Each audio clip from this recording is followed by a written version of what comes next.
আরেকটি ভিডিওতে সবাইকে স্বাগত। আজকের আমরা যে টপিকটা নিয়ে আলোচনা করব সেটা হলো important MCQ on levels of teaching. আগের ভিডিওতে আমরা আলোচনা করেছি লেভেলস অফ টিচিং সম্পর্কে, যেটা তোমরা ডেসক্রিপশন বক্সে লিঙ্ক দেওয়া থাকবে, সেখান থেকে পেয়ে যাবে, এবং আই বাটনে ক্লিক করেও সেই ভিডিও লিঙ্ক পেয়ে যাবে। তো লেভেলস অফ টিচিং থেকে যে ইম্পর্টেন্ট এমসিকিউগুলো এসেছে অলরেডি পরীক্ষায়, পিওয়াইকিউগুলো, সেগুলো আমরা আজকে আলোচনা করবো এই ভিডিওতে।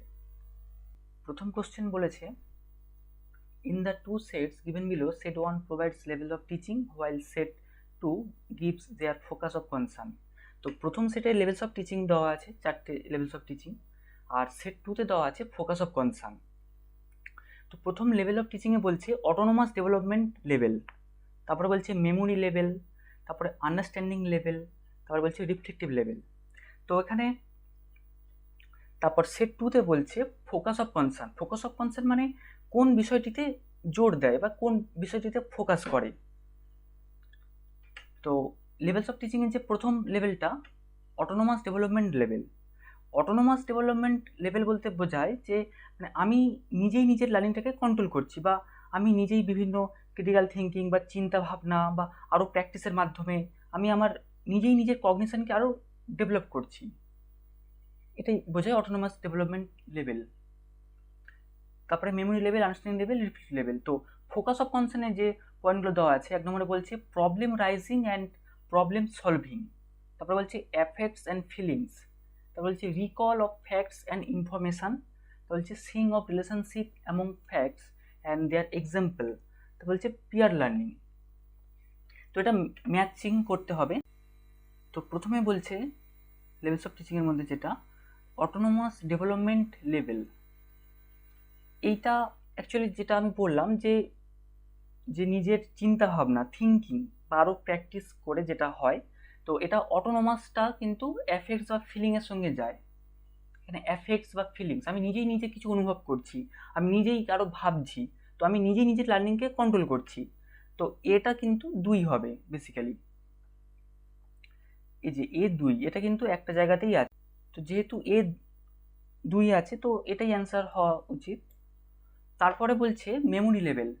তো মেমোরি লেভেল মানে আমরা জানি যে কোনো কিছু রিকল করা, রিকল অফ ফ্যাক্টস ইনফরমেশান, কোনো তথ্য বা কোনো ঘটনা, কোনো বিষয়বস্তুকে জাস্ট মনে করা, পুনরুদ্বেগ করা, রিকল করা। তো মেমোরি লেভেলটা রিকল। তো রিকল যদি হয় বি হবে 3, তো এইখানে B3। তারপরে বলছে আন্ডারস্ট্যান্ডিং লেভেল। আন্ডারস্ট্যান্ডিং লেভেল, তো আন্ডারস্ট্যান্ডিং লেভেলে আমরা জানি যে কোনো এক্সাম্পলের কথা যদি বলা হয় সেটা আন্ডারস্ট্যান্ডিং হয়। Seeing of relationship among facts and their example, কোনো বিষয়বস্তু বা কোনো ঘটনা, সেই সম্পর্কিত সম্পর্ক স্থাপন করা বা সেই রিলেটেড উদাহরণ দিয়ে তাদের মধ্যে সম্পর্ক স্থাপনটাকে দেখা। তো এক্সাম্পল মানে আন্ডারস্ট্যান্ডিং লেভেল। তো সিটা হবে 4, এখানে যেটা আছে সিটা 4। তো যেটা D reflective level. Reflective level মানে আমরা আগের ভিডিওতে পড়েছি যে কোনো কিছু প্রবলেম সলভিং যেটাকে বলা হয়, ক্রিটিক্যাল থিঙ্কিংয়ের মাধ্যমে প্রবলেম সলভিং, মানে নিজের কোনো প্রবলেম আইডেন্টিফাই করছি, প্রবলেম রাইজিং হচ্ছে, দেন প্রবলেমটাকে সলভ নিজেই করছি। তো ডিটা হবে 1 নম্বর অপশান। তো বেসিক্যালি এটাই হবে অ্যান্সার, 3 নম্বর অপশানটা হবে অ্যান্সার। তারপর next question, which level of teaching uses higher level of cognitive abilities as specified in Bloom's টেক্সোনমি।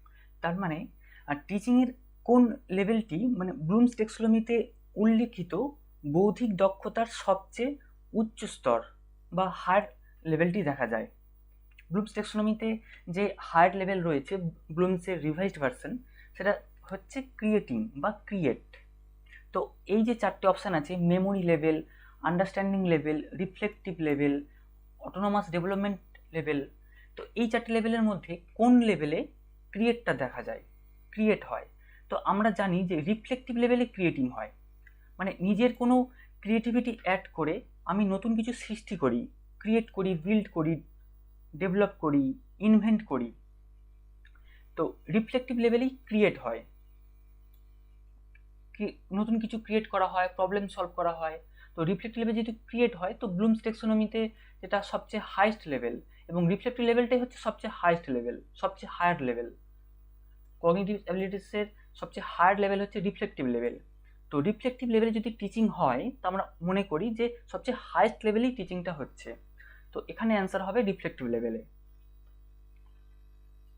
তারপরে যে নেক্সট কোশ্চেনটা আসছে, এখানে বলছে facts and information get focused in which level of teaching. প্রথম অপশান মেমোরি লেভেল, তারপরে আসছে অটোনোমাস ডেভেলপমেন্ট লেভেল, তারপরে বলছে আন্ডারস্ট্যান্ডিং লেভেল, তারপর রিফ্লেক্টিভ লেভেল। তো কোশ্চেনে যেটা বলছে যে মানে ফোকাস করা হয় ফ্যাক্টস অ্যান্ড ইনফরমেশান, মানে কোনো তথ্য বা কোনো ঘটনা ক্ষেত্রে শুধুমাত্র সেই তথ্য বা ঘটনার ওপরই ফোকাস করা হয় কোন লেভেল অফ টিচিংয়ে। তো এটা আমরা জানি মেমোরি লেভেলে। মেমোরি লেভেলে শুধুমাত্র সেই ঘটনা বা তথ্যটা কী সেটার বিষয়েই জাস্ট ফোকাস করা হয়, সেই জিনিসটা কী সেটা প্রথমে জানা হয়, শেখা হয়, তারপরে সেটা মনে করা হয়, এবং যখন সেটা দরকার পড়ে আবার যাতে মনে করতে পারি সেইভাবে আমাদের সেটাকে রিটেন করা হয় বা রিটেনশন করা হয়। তারপর নেক্সট কোশ্চেন যেটা আসছে, a teacher gives lot of positive and negative examples to support his or her presentations in the classroom. This will be related to which level of teaching?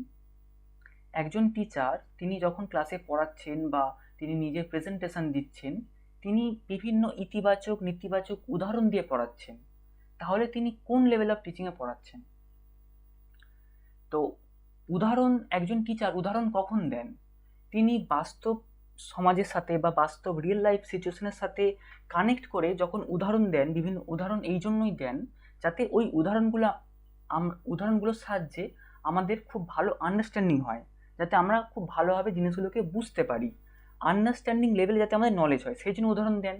বা উদাহরণ এই জন্যও দেন যাতে আমরা উদাহরণগুলো দেখে আমরা বাস্তব সমাজের সঙ্গে রিলেট করতে পারি, যাতে ওই ধরনের বিষয়বস্তু বা ওই ধরনের জ্ঞান বা ওই ধরনের সমস্যা আমরা আমাদের এই নলেজগুলো যাতে আমরা সমস্যায় পড়লে বাস্তবে আমরা অ্যাপ্লাই করতে পারি, প্রয়োগ করতে পারি।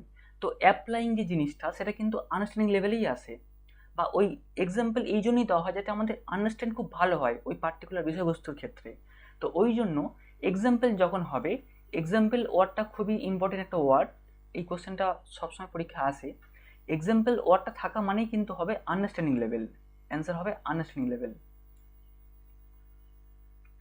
তারপর যে কোশ্চেনটা আসছে, এখানে বলা আছে লেভেলস অফ টিচিং, আর লিস্ট 2তে বলা আছে অ্যাক্টিভিটিস। তো লেভেলস অফ টিচিংয়ের 4টে level: autonomous development level, memory level, understanding level, reflective level. তারপর লিস্ট 2 অ্যাক্টিভিটিসে বলছে problem raising and problem solving by teachers and student in a participatory mode, মানে কোনো কিছু সমস্যার উদ্ভাবন করা বা সেই সমস্যার সমাধান করা টিচার এবং স্টুডেন্ট দুজনেই খুবই সহযোগীভাবে, দুজনেই সমান ভূমিকা গ্রহণ করে সেই সমস্যার সমাধান করছেন। তারপরে feeling of autonomy with little, মানে অটোনোমাস ডেভেলপমেন্ট বলতে আমি যেটা বললাম খানিকটা আগে, যে feeling of autonomy with little, মানে সে যে অটোনমি যেটা আমি বললাম, মানে একজন শিক্ষার্থী সে নিজেই নিজের লার্নিংটাকে কন্ট্রোল করছে, সে নিজে শিখছে বিভিন্ন ফিলিং, সে নিজে যেটা অনুভব করছে, নিজে ক্রিটিক্যাল থিঙ্কিং করছে, নিজে প্র্যাকটিস করছে, সে নিজের ফিলিংয়ের মাধ্যমে নিজেই কিছু জিনিস তার কগনিটিভ অ্যাবিলিটিকে বিল্ড করছে, ডেভেলপ করছে, নিজেই শিখছে। আর ওই জন্যই বলছে যে নো স্কোপ ফর, তারপরে বলছে যে or no scope for teacher intervention. Teacher intervention মানে টিচারের কোনো হস্তক্ষেপ নেই, no scope for teacher intervention, টিচারের কোনো এখানে হস্তক্ষেপ নেই, শিক্ষকের হস্তক্ষেপ নেই। আর সেই জন্য এটা অটোনোমাস বা অটোনোমাস ডেভেলপমেন্ট লেভেল। এই জন্যই বলছি যে শিক্ষার্থী নিজেই নিজের লার্নিংকে কন্ট্রোল করে, a kind of negative education. তো এটা কিছু ক্ষেত্রে বলা যায় যে নেতিবাচক শিক্ষা বলা যায়। তো তারপরে যেটা বলছে 3 নম্বর, emphasis on positive and negative examples with in view to promote concept attainment, কোনো ধারণা গঠন করতে ইতিবাচক এবং নেতিবাচক উদাহরণ দেওয়া হচ্ছে, উদাহরণের উপর জোর দেওয়া হয়। তারপর 4 নম্বর বলছি clear and systematic presentation of facts and their description with an eye on correct retention. Retention মানে ধারণ ক্ষমতা বা স্মৃতিশক্তি, যাতে খুব ভালোভাবে মনে রাখতে পারে, স্মৃতিশক্তি খুব ভালো হয়, সেই পার্টিকুলার সেই বিষয়বস্তু সম্পর্কে সঠিক এবং পরিষ্কার পরিচ্ছন্ন একটা সুন্দর সিস্টেমেটিক ওয়েতে সেটা প্রেজেন্টেশন করা হচ্ছে, বা সেটা সুন্দর ডিসক্রিপশানের সাথে প্রেজেন্টেশন করা হচ্ছে, যাতে সেটা খুব ভালো রিটেনশন হয় বা ভালো মনে রাখতে পারে। তো এবার এটা ম্যাচিং করতে হবে। তো এই যে অ্যাক্টিভিটিসগুলো বললাম, 4টে অ্যাক্টিভিটিস, এবার এটা কোন লেভেল অফ টিচিংয়ের সঙ্গে ম্যাচ করে। তো প্রথমে যেটা প্রবলেম রাইজিং, প্রবলেম সলভিং, তো প্রবলেম সলভিং তো অবশ্যই রিফ্লেক্টিভ লেভেলে হয়। তো ডিটটা হবে 1, এই যে ডিটটা 1, এটা নয়তো এটা হবে। তারপর বলছি ফিলিং অফ অটোনমি, তো আগেই বলেছি অটোনমি মানে তো অটোনোমাস ডেভেলপমেন্ট লেভেল অটোনমি। তো 2টা হবে এ, তো 2টা হবে এ, তাহলে এটাই অ্যান্সার হবে, 4 নম্বরটাই অ্যান্সার। তারপরে বলছি emphasis on positive and negative example. Example খানিকক্ষণ আগেই বললাম, এক্সাম্পল মানেই আন্ডারস্ট্যান্ডিং লেভেল। তো 3 হবে সি, এই যে সি 3। তারপরে clear and systematic presentation of facts and their description with an eye on correct retention বা রিকল, রিমেম্বারিং, এগুলো সবই মেমোরি লেভেল। তো বিটা হবে 4, তো বি 4, তার মানে এটাই হলো অ্যান্সার, 4 নম্বর। তো বেসিক্যালি এই ছিল আজকের টপিক। তো এই কোশ্চেনগুলো খুবই ইম্পর্টেন্ট। লেভেল অফ টিচিংয়ের আগে একটা ভিডিও বানিয়েছি, যেটা ডিসক্রিপশন বক্সের লিঙ্ক থাকবে, সেখান থেকে দেখে নেবে। এবং সেই লেভেল অফ টিচিংয়ের ওপরই এই কোশ্চেনগুলো খুব ইম্পর্টেন্ট, যেটা অলরেডি প্রিভিয়াস ইয়ারে এসেছে। তো এই ধরনের কোশ্চেন আসবে লেভেল অফ টিচিং থেকে। তো ভিডিওটা যদি ভালো লেগে থাকে অবশ্যই একটা লাইক করবে, চ্যানেলটা সাবস্ক্রাইব করবে। আবার দেখা হবে নেক্সট ভিডিওতে।